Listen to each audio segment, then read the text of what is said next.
Hola y bienvenidos a El Cliente, tu programa empresarial del fin de semana. En esta edición tendremos dos invitados de peso. Nos acompañará Leoni Roca, presidente de la Asociación para el Fomento de la Infraestructura Nacional, AFIN, en el marco del Congreso Internacional de Infraestructura y Desarrollo 2025. También tendremos una entrevista con Juan Stossel, fundador y CEO de Casa Andina, con quien conversamos de los retos que enfrenta hoy en día el sector turismo. Y estaremos con Arcos Dorados, que presentó la segunda edición del estudio de situación laboral y aspiraciones de jóvenes en Lima 2025. Pero antes, vayamos a nuestro tema del día. El tema del día está relacionado a la elección. No hablamos de la elección política, sino a la elección que tiene hoy por hoy un cliente o un consumidor para elegir un producto o servicio. Esta elección se ha ido complicando en la medida en que hemos microsegmentado al consumidor y en la medida en que tenemos una serie de canales para informarnos. Antes era mucho más fácil porque tenías medios masivos, prensa, y es como te comunicaban o se comunicaban las empresas para que puedan ser elegidas por los consumidores. Pero hoy por hoy la elección se ha fragmentado y la decisión del proceso de compra de la elección también se ha vuelto más compleja, porque el cerebro humano lo que hace dentro del proceso de compra es primero conoce un producto o conoce un servicio y está impactado por este estímulo. A partir de este estímulo empieza a reflexionar, entra a un proceso de reflexión, pero también a la mano entra un proceso de buscar información, ya sea a través de las redes, ya sea a través de testimoniales, ya sea a través de los influencers. ¿Qué pasa cuando buscamos información? ¿Confiamos con el influencer que estamos mirando a nivel de redes? ¿Confiamos con los expertos? ¿Confiamos con gente de mayor reputación o experiencia? Dependiendo del rubro.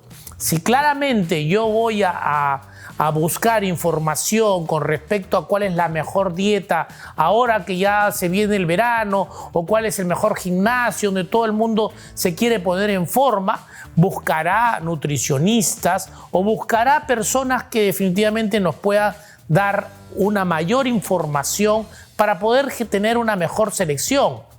Pero también buscará gente alrededor de su comunidad. Por eso es que se ha complicado la elección. A ver a quién le funcionó la dieta, a ver a qué amigo le funcionó el gimnasio, a ver si tiene más músculos que antes que era flaco y ahora está musculoso. Ese tipo de pruebas ha generado una búsqueda de información, pero también una búsqueda de reflexión de por dónde yo voy a elegir. Una vez que yo decido la elección, ahí empieza la selección A, B, C. Puedo elegir 3 gimnasios, por ejemplo. Puedo elegir 4 gimnasios. Empiezo a acotar mi elemento de selección para que no sea tan complicado. Todo esto, por supuesto, se maneja muy rápido. Y a veces también fracaso en mi elección. A veces hago una dieta determinada, ya que estamos hablando básicamente de este rubro. O a veces sigo una recomendación que no me funcionó bien y cambio de orientación. ¿Qué pasa con respecto al retail? ¿Qué pasa cuando yo voy a un centro comercial? ¿Qué pasa cuando yo miro muchas tiendas, cuando miro muchas ofertas, dependiendo de todas las variables, si es el precio, si es la calidad, si es la marca, si es la moda? Mi selección empieza a tener una serie de análisis y posiblemente es distinta entre segmentos. Ahora bien, estamos hablando de un mundo que tiene que ver elegir y esta elección va a depender de cuál es la característica de este cliente. Si es un cliente más techie, buscará su selección a través de su celular o a través de la computadora. Si es un cliente que le gusta vitrinear, que le gusta probarse, que le gusta mirar las cosas, será de una manera distinta. Entonces estamos viendo que antes de la compra hay todo un proceso, y ese proceso es importante que las empresas que están viendo el marketing de los productos entiendan que hoy estamos ante un consumidor muy fragmentado. Estamos ante un consumidor bastante segmentado. No lo podemos clasificar por edad, no lo podemos clasificar por tema demográfico, no lo podemos clasificar por sexo. No, tenemos que mirarlo a nivel de su comportamiento, a nivel de estos gustos que son cambiantes en el mismo consumidor. Y por eso es que la data es muy relevante. Nosotros, como si hacemos un negocio, si tenemos una tienda, si tenemos un centro comercial, no es posible que no tengamos información de la característica del cliente, de quiénes me ha comprado, de quién es ese cliente. Y por eso es que hoy por hoy el reto es pedir información, es pedir DNI, es saber quién definitivamente te compra. Estamos por viajar a la ciudad blanca de Arequipa para cubrir el Perumín 2025 gracias a esta flota maravillosa de Sky que nos está llevando para Arequipa. Nos vemos.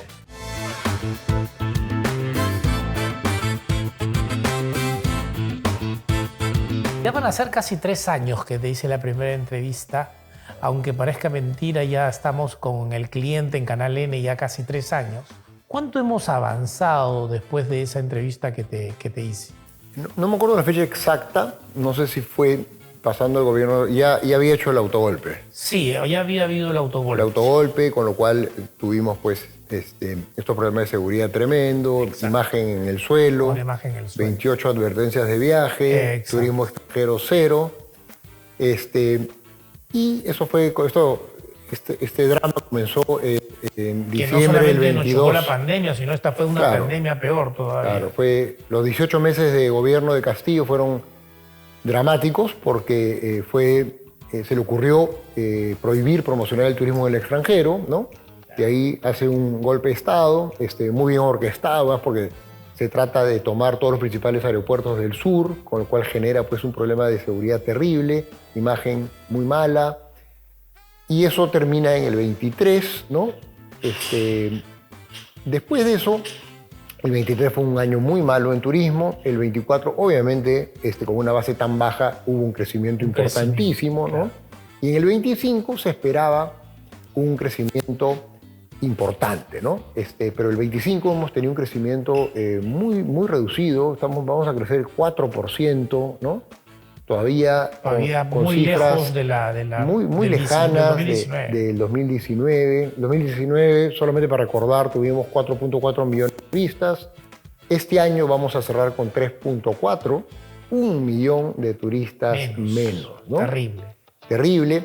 Y hemos retrocedido en temas claves para nuestro sector, ¿no? Que es principalmente Machu Picchu. Hemos retrocedido o no hemos avanzado en muchas cosas, infraestructura, pero hemos retrocedido en el manejo de Machu Picchu, ¿no?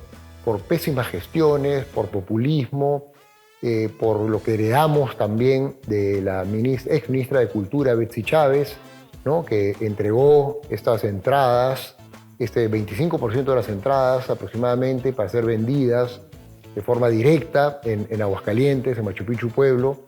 Y eso ha generado unos problemas de imagen del país realmente dramáticos.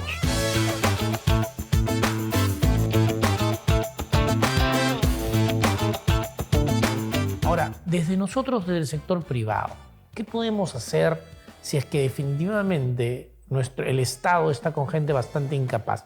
No podemos desde la CONFIEP o desde los sectores privados de turismo y todo lo que implica la importancia del turismo en el país para el PBI y para tantos empleos, armarle una hoja de ruta, decirle, señores, este es el plan para poder subir a 5 millones, a 6 millones, No es posible que Colombia, que Chile, que Centroamérica tenga mayores turistas con la riqueza que tenemos, aparte de la deuda de infraestructura que tenemos, que es fatal. Mal que bien se hace, pero a pasos pues de tortuga, ¿no? De tortuga.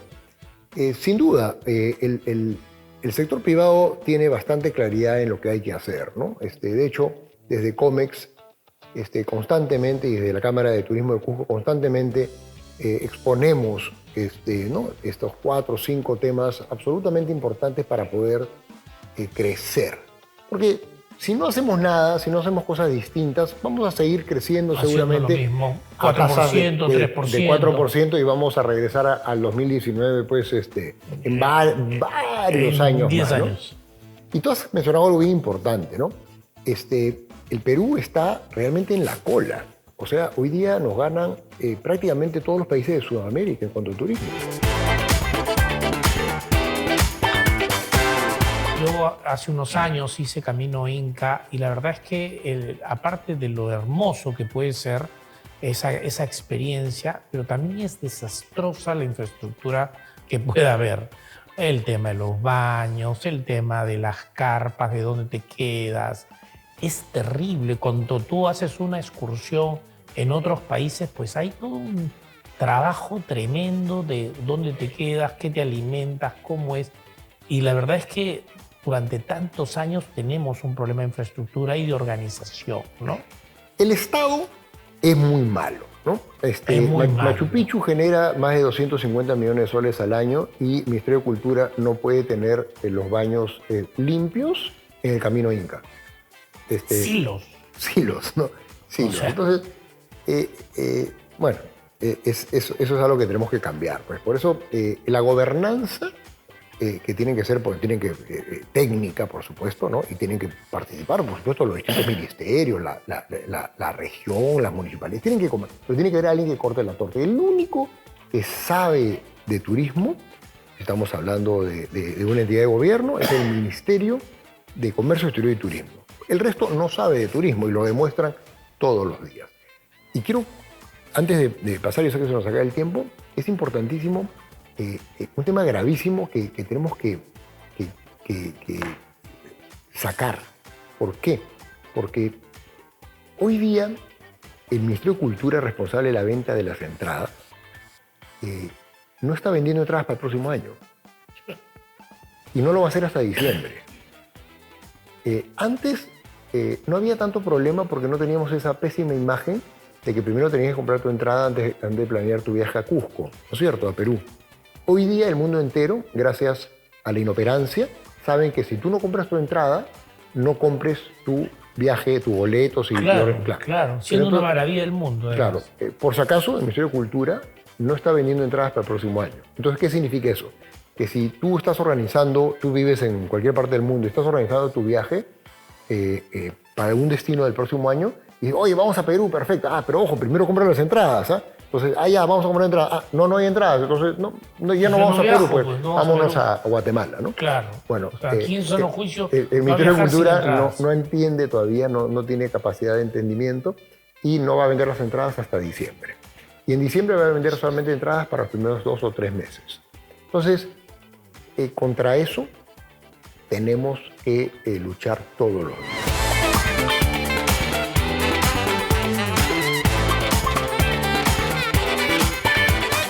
¿Tú crees que este gobierno de transición que acaba de empezar con los nuevos nombramientos de los ministros podría realmente destrabar este tema? Bueno, yo creo que lo último que se pierde es la esperanza, ¿no? Por supuesto que nosotros como gremio vamos a seguir luchando por eso. Entonces, el primero es gobernanza y solucionar este tipo de cosas, pues que son en verdad, pues. Básicas. Bueno, y lo otro que se necesita hacer definitivamente es Machu Picchu tiene que ser declarado un activo crítico nacional. Del país, no del sector. No, tiene que ser. ¿Por qué? Porque ¿por qué está la gente en desacuerdo, o alguien de Cusco o alguien de Aguascalientes puede estar en desacuerdo con que esto sea un activo crítico nacional? Eso lo único que lleva es que tenga mucho mayor importancia, mejores presupuestos, que tenga una coraza de protección, ¿no es cierto?, para evitar posibles incendios, para evitar un acto terrorista para evitar que cierren la línea férrea cuando le provoque a algún grupo, ¿no? Solo recordar que después de la pandemia, cuando estamos en una crisis terrible y se abre Machu Picchu, los frentes de defensa cerraron Machu Picchu 17 veces. 17 veces, porque uno quería una cosa, el otro quería otra cosa. Betsy Chávez les entregó las entradas. Claro, porque si no me las entregas, yo te cierro, entonces qué fácil, le entrego las entradas. Entonces la próxima vez van a hacer, entonces ya no van a hacer 1000 entradas, van a hacer 2000 entradas. Así no funciona. Así no puede funcionar. Entonces tiene que ser declarado un activo crítico nacional. Eso es lo principal. Así es. Y esto tiene que ser manejado por un equipo técnico, ¿no? Y no puede ser manejado por el gobierno regional. El gobierno regional no tiene la más remota idea, no puede ni siquiera utilizar su presupuesto correctamente y quiere más presupuesto, ¿no? Entonces, esas son las cosas claves. Y infraestructura. Estamos jalados en infraestructura, jalados. Realmente, ¿cómo es posible que ni siquiera podamos terminar la carretera panamericana con doble calzada, ¿no? Las cosas absolutamente básicas. Otro día estuve en Piura, el BCR organizó un evento la semana pasada, un evento muy importante sobre todo lo que sucedía en Piura, y me pidieron hablar de turismo, ¿no? Y una de las cosas que les comenté es, el Perú tiene una ventaja que no solamente tenemos el tema arqueológico, cultural, gastronómico, todo, sino además tenemos playas. Unas playas que, por suerte, todo el año pueden ser visitadas porque todo el año tenemos buen clima. Claro. Playas de arena preciosas, ¿no? Pero que no tenemos agua, no tenemos desagüe, pero ni siquiera tenemos carreteras. La carretera importante, buena, de doble calzada llega hasta Sullana. De Sullana hasta la frontera es una carretera que Provías, o sea, el MTC, ni siquiera es capaz de firmar un contrato de mantenimiento. O sea, es un solo huecos. ¿Por qué es tan importante la playa? Porque si nosotros tuviésemos ese destino de playas realmente con la infraestructura adecuada, ¿no? Podríamos recibir millones de turistas adicionales, ¿no? No solamente los que terminan su circuito del sur maravilloso y que después quieran descansar antes de irse a su país. Y esa es la playa. Sino ¿por qué? Porque también los ecuatorianos que no tienen buenas playas porque tienen puro manglares, o los chilenos que tienen playas muy frías, o los argentinos que tienen el mismo problema, podrían perfectamente vacacionar. Claro. ¿No? Un buen aeropuerto en Tumbes, por ejemplo. Es que eso es importantísimo, porque si no tienes un buen aeropuerto no puedes ir a la playa.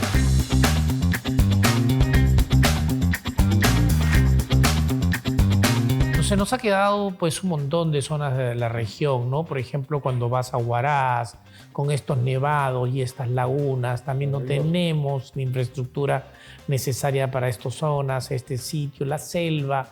En fin, somos un país rico, pero que nos está faltando realmente gente profesional que esté en el Estado, o de alguna manera también, ¿por qué no también dar concesiones privadas? Que definitivamente, como en el mundo, grandes resorts, grandes zonas privadas que han hecho crecer la parte turística. Entonces, esperemos que definitivamente podamos esta vez elegir bien y que podamos tener un mejor panorama a nivel turismo. Y yo te digo, tal vez, como dices tú, la esperanza es lo último que se pierde, este gobierno de transición pueda destrabar todo lo que está ocurriendo en Machu Picchu. Te agradezco mucho y espero tenerte en otra oportunidad. Por supuesto, gracias por la oportunidad. Muchas gracias, Juancho.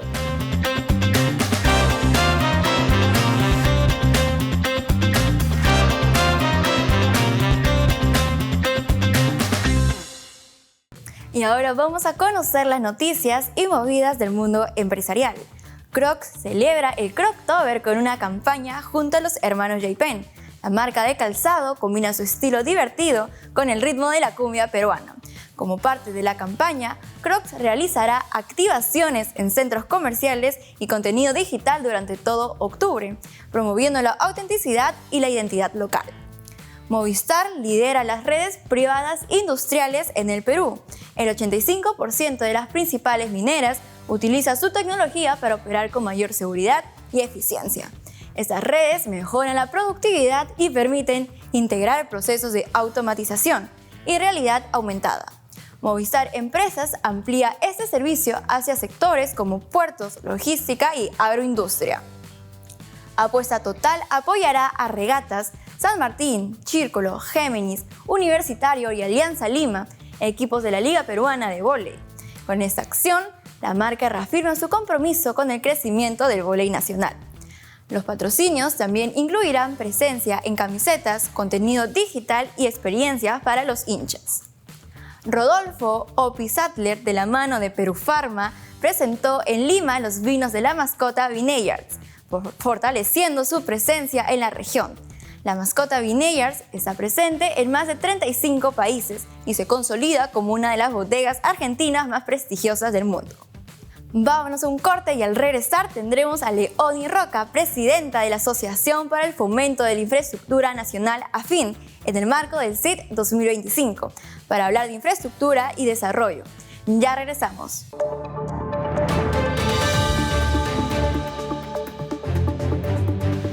El pulso de mercado se trata de un estudio de Ipsos con respecto a las tendencias del retail. A propósito de que hemos estado hablando de lo importante de la elección.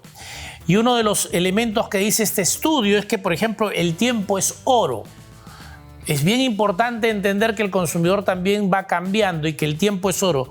El 38% de los consumidores y de los clientes detestan las largas filas o tiempos de espera que motivan el abandono de las tiendas. O sea, es bien importante y hay políticas, por ejemplo, en supermercados, donde a veces se cierran varias cajas o de bancos donde están cerrados cajas por turnos.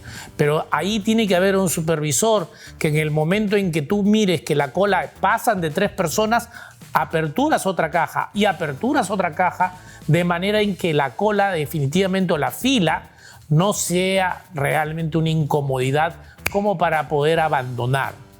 Han habido casos, yo he estado 9 años en la industria de supermercados y he podido ver casos donde definitivamente cuando el supermercado se llena por una oferta o por algunas promociones, hay gente que deja sus coches realmente llenos porque la fila les demoraba demasiado. El 38% dice este estudio que abandonaría la tienda si es que la fila, restaurante, fast food, estamos hablando de todo lo que es retail, realmente si la fila es muy grande. 66% quiere establecimientos de cajas rápidas, estamos hablando de que el tiempo es oro en este estudio, y 66% desea cajas rápidas. 42% quiere cajas en autoservicios con escáneres para consultar precios sin que el vendedor lo asista. Y acá también vamos a ver un cambio con la robótica que va a ir creciendo. Eventualmente vamos a tener tal vez robots que te den información en las tiendas. Temor por la inseguridad. 54% evita salir de noche, comprar de noche. Esto es un problema definitivamente coyuntural que esperemos que se solucione, pero el 54% ya evita salir de noche para comprar. Llevar poco efectivo a la casa por miedo a robo, 28%, y prefiere visitar lugares cercanos o conocidos, 27%. Y es por eso que muchos malls están distribuyendo a nivel de servicios o se van a volver malls del distrito, en todo caso, para no tener unos traslados, sobre todo por el tráfico que tenemos. Van a comprar acompañados, un 13%, van a tiendas con medidas de seguridad visible, un 10%. La seguridad está siendo importante en lo que es el retail, con lo cual los retailers deberían mirar y dar confianza de que no va a pasar nada dentro de sus locales. A nivel de conveniencia, 53% considera que la cercanía a la vivienda o al entorno laboral es un atractivo para poder comprar como conveniencia.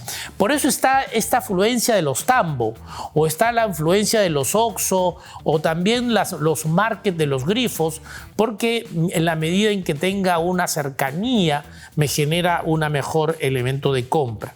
35% facilidad para encontrar los productos, o sea, buena señalización, que yo pueda encontrar los productos, que no esté en la búsqueda en general por dónde están. 34% horarios de atención conveniente. A la casa de promociones, es la otra lámina, 81% acude a lugares donde siempre va a encontrar ofertas. Importante, hoy por hoy el precio, la oferta es algo atractivo, por eso ha crecido también a nivel online los Temus, ¿no? Que de alguna manera es un tema entre el precio y calidad más o menos aceptable, Alibaba y todos estos marketplaces. Pero también en las tiendas es importante el tema de las promociones y ofertas como factor decisivo. En supermercados 81% y en tiendas de descuento 50%. Somos una raza distinta o diferente. La comodidad y control y simplicidad. Quiero las cosas sencillas y prácticas, 86%. No me compliques, no me des información que no la conozca, no me pongas letras chiquitas, práctico y sencillo. Soy de las personas que le gusta tener el control, 72%, y soy más comodón, 57%. Es interesante analizar cómo está cambiando un poco el consumidor. Los detalles importan, no se compran productos, sino experiencias. Esto es bien importante y esto ha ido creciendo y por eso acá en este programa hablamos mucho del servicio y de la calidad del cliente. Me gustaría que las marcas me sorprendan sin tener que pedírselo, 79%, y siento que soy más exigente ahora que nunca, 62%. Estamos ante un peruano que se ha vuelto exigente, pero también quiere que lo traten bien.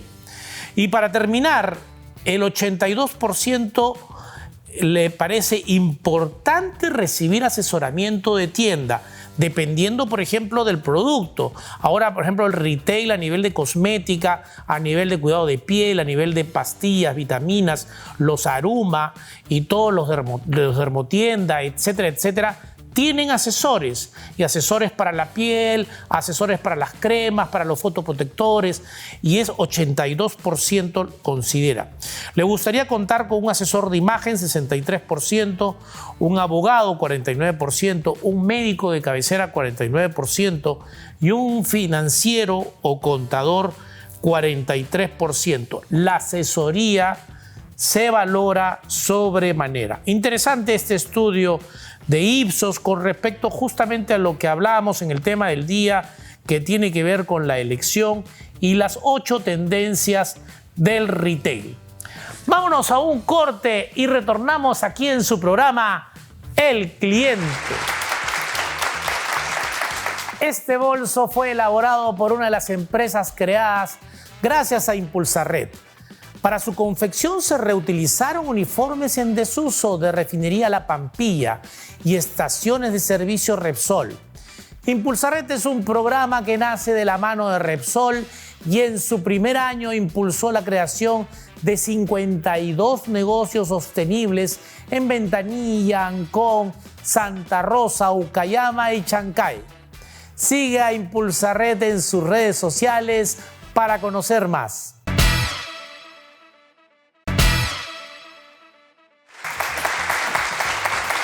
El día de hoy me complace presentar a Leonie Roca, presidenta de AFIN, dentro del marco del 9º Congreso Internacional de Infraestructura y Desarrollo 2025, que se celebró a escasos días el 21 de octubre. Pero vamos a hablar sobre básicamente la importancia de la infraestructura en nuestro país. Bienvenida al Cliente, Leonie. No, gracias por la invitación, encantada de estar acá. No, muchas gracias a ti. Infraestructura y desarrollo son los temas que de alguna manera se abordaron en este congreso, pero llevamos muchísimos años de atraso en infraestructura, ¿no? Y lo vemos no solamente cuando vamos al aeropuerto Jorge Chávez, por poner un ejemplo, por las carreteras, por los aeropuertos que nos faltan. ¿Cuánto atraso tenemos? Hay dos maneras de mirar la infraestructura, ¿no? Una manera de mirarla es desde el mundo del crecimiento económico, ¿ya? Cuando uno desarrolla infraestructuras, yo siempre digo, cualquier proyecto de infraestructura es una super locomotora, inmediatamente mueve al sector del acero, al sector del concreto, ¿no? El cemento, a las empresas de ingeniería. En fin, esa es una manera de mirarlo, que además tiene un correlato en que las infraestructuras generan productividad. Si tú puedes llegar más rápido a un puerto, por ejemplo, Totalmente. el costo logístico Totalmente. se disminuye. Si Totalmente. tienes los camiones, pues esperando horas, Si más allá de lo mal que lo pasan los choferes ahí esperando y teniendo que ir al baño en la calle. Por supuesto. Evidentemente eso genera eficiencias en la logística, y al generar eficiencias en la logística, si el producto viene de importación, pagamos menos como consumidores. Totalmente. Si el producto sale, es más competitivo en el mercado internacional y por lo tanto las empresas que generan empleo les va bien, ¿no? Totalmente. Pero esa es una manera de mirarlo. La otra manera de mirar la infraestructura es desde nosotros, desde la gente, ¿no? Yo siempre digo, hay que entender que cuando nos levantamos todos los días en la mañana con el despertador, que suena en nuestro teléfono probablemente, estamos haciendo uso de un tipo de infraestructura, que es la de telecomunicaciones. Es verdad. Las antenas, los satélites, el cableado, en fin, ¿no? Inmediatamente, y además, no solamente eso, sino que además hemos cargado el teléfono en un enchufe. Claro. Ahí estamos haciendo uso de toda la infraestructura energética, eléctrica, claro. que viene desde las generadoras eléctricas, la transmisión eléctrica, todas las torres y por último la distribución. De acuerdo. No solamente eso, sino que detrás de la generación hay o grandes hidroeléctricas o hay todo lo que es camisea. Entonces, cuando uno va repasando lo que hace en el día, te vas dando cuenta cómo de a poquitos vas consumiendo esa infraestructura. Claro. Mientras más infraestructura tengas, tu vida va a ser mucho mejor. Hay sitios muy cerca de Lima donde no tienen agua las 24 horas, o no tienen luz las 24 horas, o tienen una calidad de luz muy mala, que se va, oscila. Hay sitios en el Perú donde el servicio de telecomunicaciones no es bueno, porque la distribución eléctrica es mala. Claro. Entonces, si oscila la luz, inmediatamente las antenas y todo no transmiten igual y por lo tanto nuestro servicio de teléfono está malo.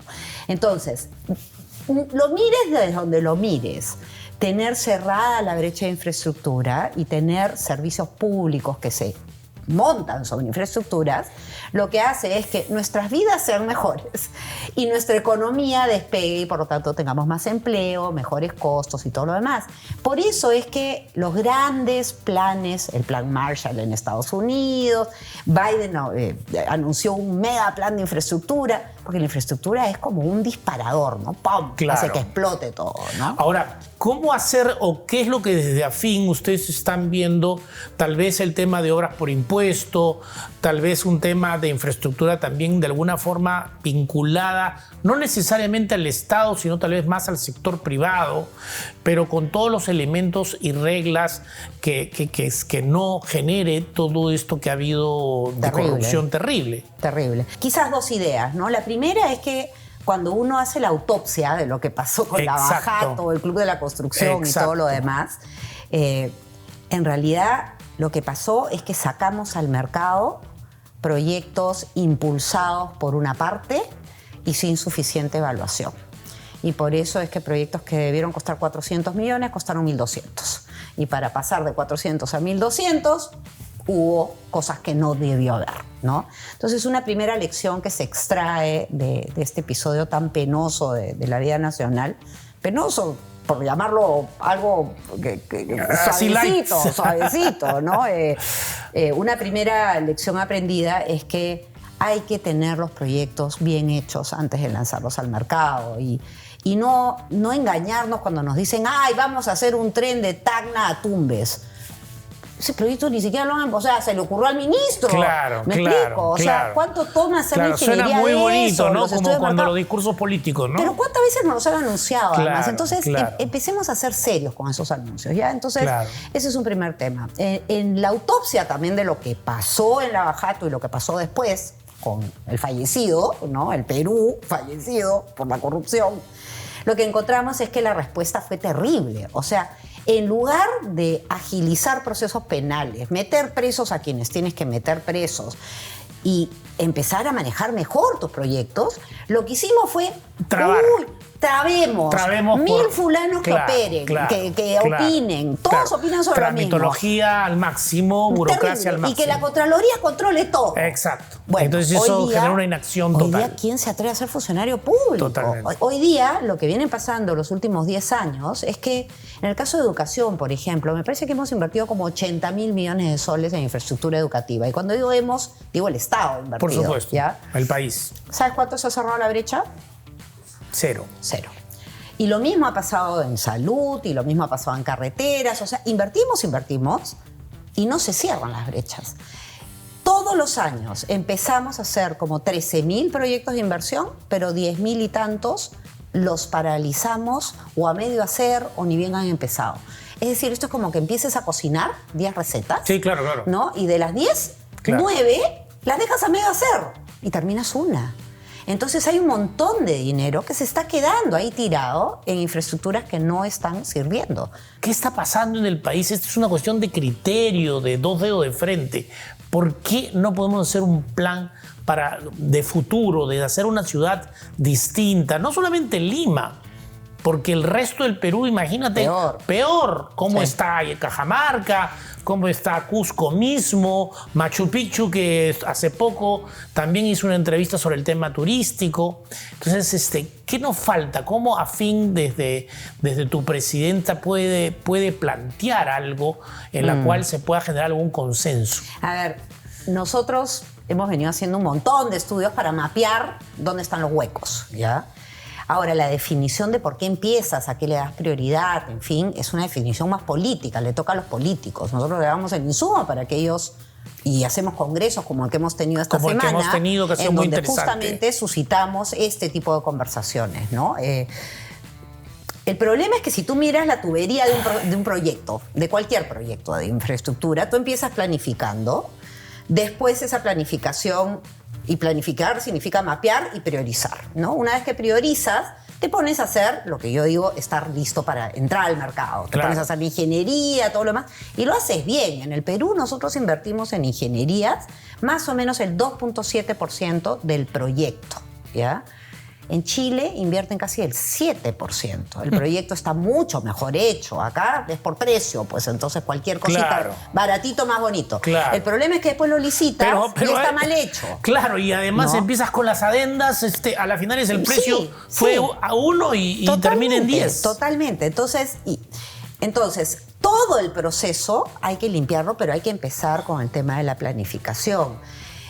Y ahí viene otro inconveniente, y es que 2/3 partes de los dineros públicos, de los impuestos que pagamos todos los peruanos, 2/3 partes, o sea, 2 soles de cada 3, no los maneja el gobierno central.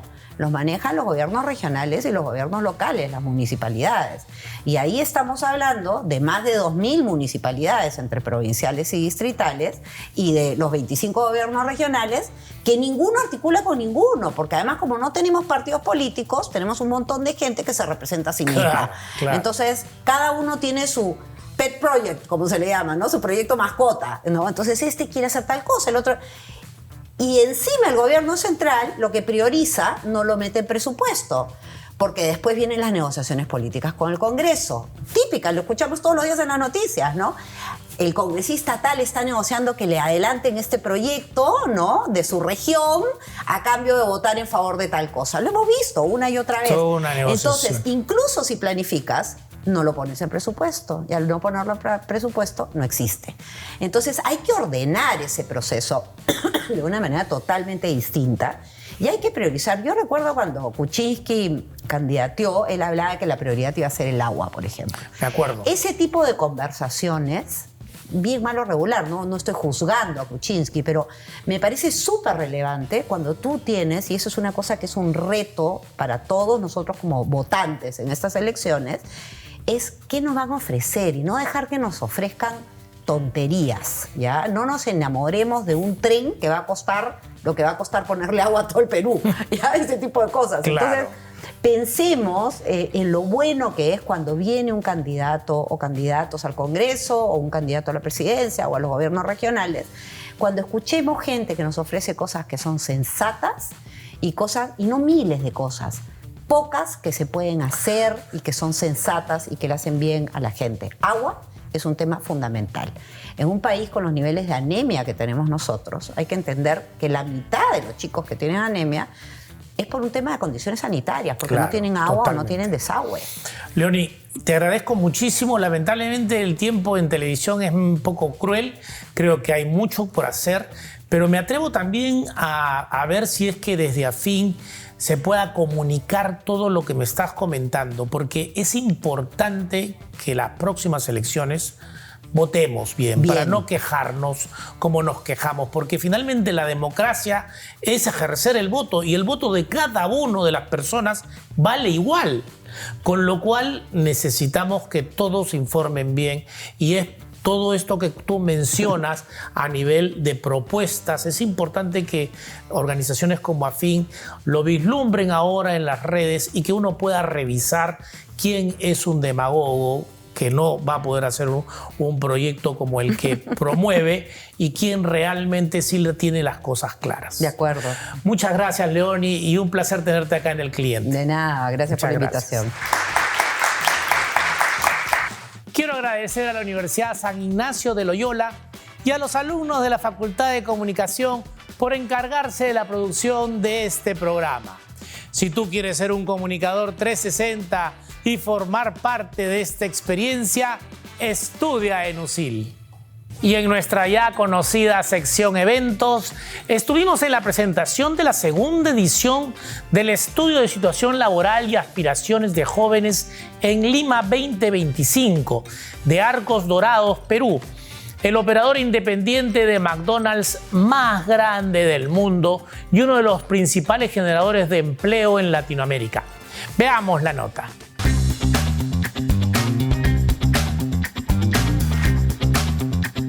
Hoy en El Cliente nos encontramos en el Foro de Empleo Juvenil, donde conoceremos los principales resultados del estudio que realizó Arcos Dorados, Perú.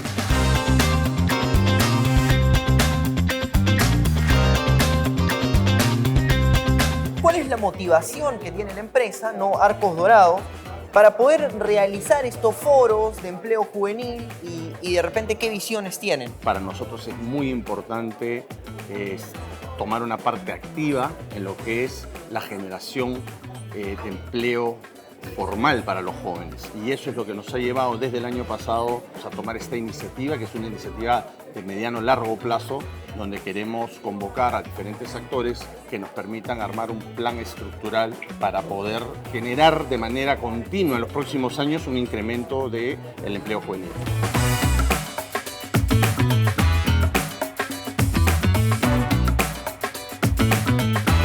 En los jóvenes está el futuro del país, y eso nosotros lo tenemos muy claro, ¿no? Entonces, nosotros de alguna manera con estos espacios de conversación y de entendimiento de la problemática queremos invitar o entusiasmar a las empresas a que puedan ellos también sumarse y poner cada uno desde su realidad, hacer el esfuerzo para poder darle oportunidades a los jóvenes del Perú para que puedan ellos insertarse al mundo laboral formal con mayor facilidad. ¿Qué mensaje le darías tú a los jóvenes de hoy en día para poder acercarse a las empresas y poder buscar mejores oportunidades y beneficios laborales?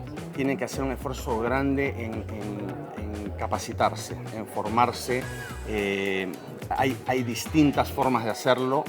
Nosotros hoy día tenemos iniciativas importantes. Tenemos la Universidad de la Hamburguesa, el Macampus Comunidad, que hemos desarrollado una serie de cursos, de programas gratuitos para que los chicos puedan también acceder a esta preparación de manera gratuita, ¿no? Estamos trabajando desde la academia y queremos obviamente trabajar con el Estado para poder lograr que hayan cada vez más oportunidades para ellos.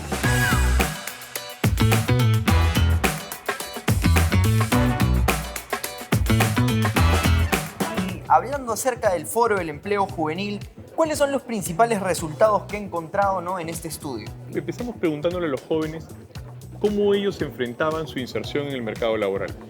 Eso fue el año pasado. Este año lo que hemos hecho es más bien ver la perspectiva de los empleadores. ¿Cuáles son las dificultades para contratar al talento joven? Y entonces, este estudio hoy nos permite poder ver las dos caras de la moneda. Ambos coinciden que una de las fortalezas clave que traen los jóvenes a las empresas es la tecnología, pero también las debilidades, ¿no? Mientras que para los empresarios, por ejemplo, la alta rotación o la falta de responsabilidad pueden ser temas clave, para los jóvenes ven otro tipo de problemáticas.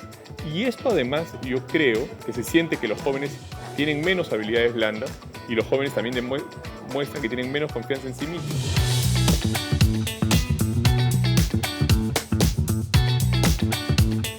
Claro, y hablando en concreto para ti, ¿cuáles son las principales debilidades de los jóvenes para encontrar un empleo importante en nuestro país, ¿no?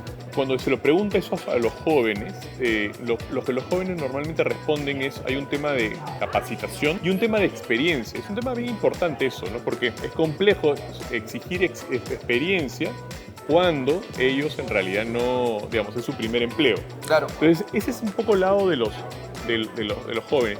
Desde el lado de los empleadores, más bien ellos encuentran, como lo que te decía, ¿no? Esta falta de responsabilidad, esta falta de compromiso con la empresa o alta rotación como los principales problemas. Y yo creo que cada grupo puede aprender del otro y entender las problemáticas. Una cosa que sí es interesante y en lo que todos están de acuerdo es que son las empresas el motor a través del cual ellos imaginan, entienden, que pueden progresar en la sociedad.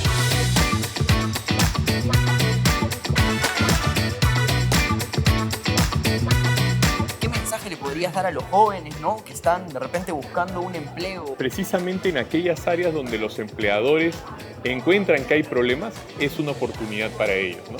Están contando la experiencia, por ejemplo, de áreas de programas sociales como CreaMás. Cómo CreaMás puede ser también entendido como una experiencia preprofesional y en ese sentido, yo también les recomendaría que se acerquen a este tipo de organizaciones para generar también primeras experiencias laborales, ¿no?